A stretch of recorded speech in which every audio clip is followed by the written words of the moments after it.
to follow up on that accounting comment that you're saying that you are online with accounting in terms of how it's measured. What is the bottom line of humor? What's the value, the financial values? Have you measured that?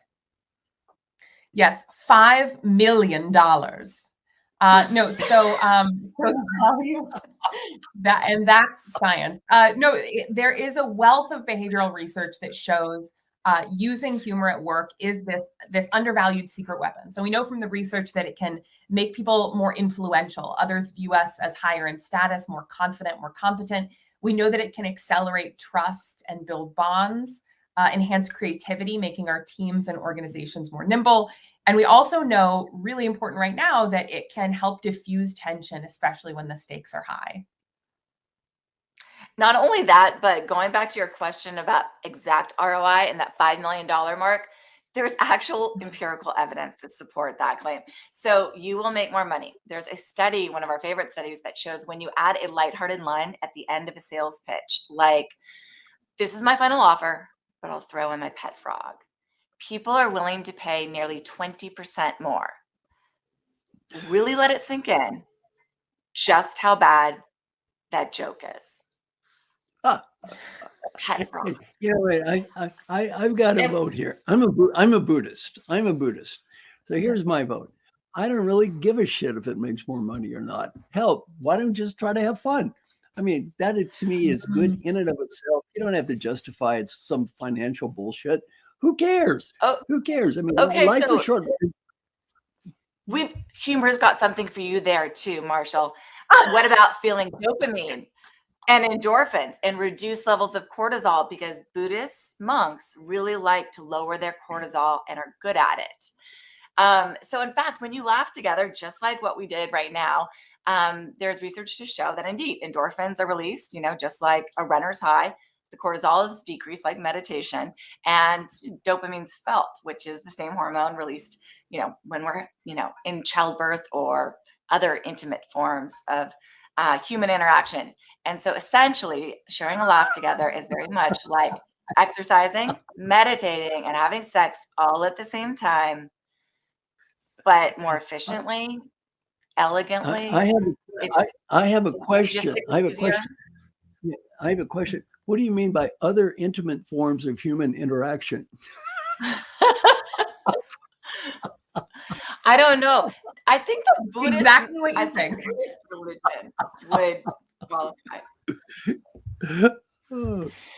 I guess I just don't understand this world. I mean, how come we have to measure everything? I mean, it's so blindly obvious that when you laugh, then you become more happy, and happiness is so needed in a workplace right now. We don't need to have a study to show that sex produces children, right?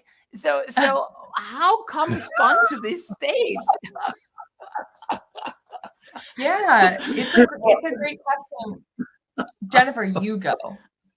No, I was just going to say this podcast, like it pays for itself, not like payment is something that's, a usual, like a good form of currency, but this is full of fun facts.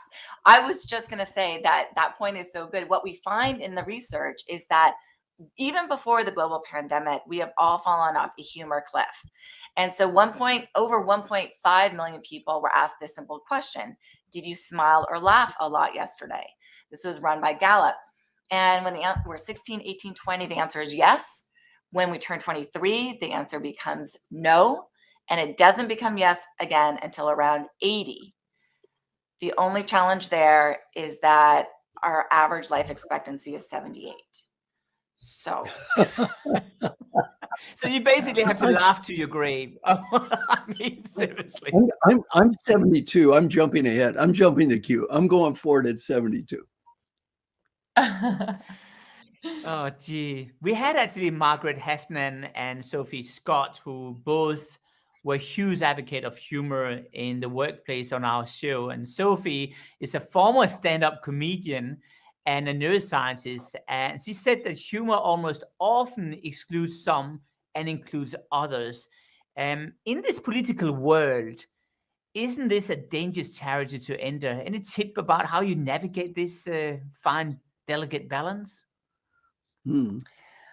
You know, I really, when we're talking about the type of humor in a workplace, I disagree with that fundamentally. I think that humor is a really powerful way to bring people together and make us feel like we're on the same team, even when we're there to talk about something really serious. So one of the guests in our class was Secretary of State Madeleine Albright. And she shared about a time the Russian government had bugged the US State Department, which obviously is a very serious breach in international diplomacy. And she's walking into her next meeting with the Russian foreign minister, needing to have a hard conversation.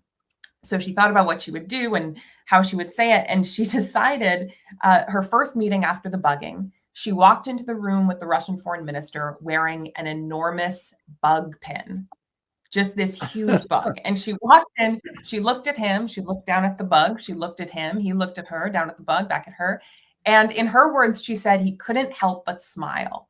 And she talked about how that small act of levity was a way for them, it diffused the tension in the room. It allowed them to have a more productive and meaningful conversation.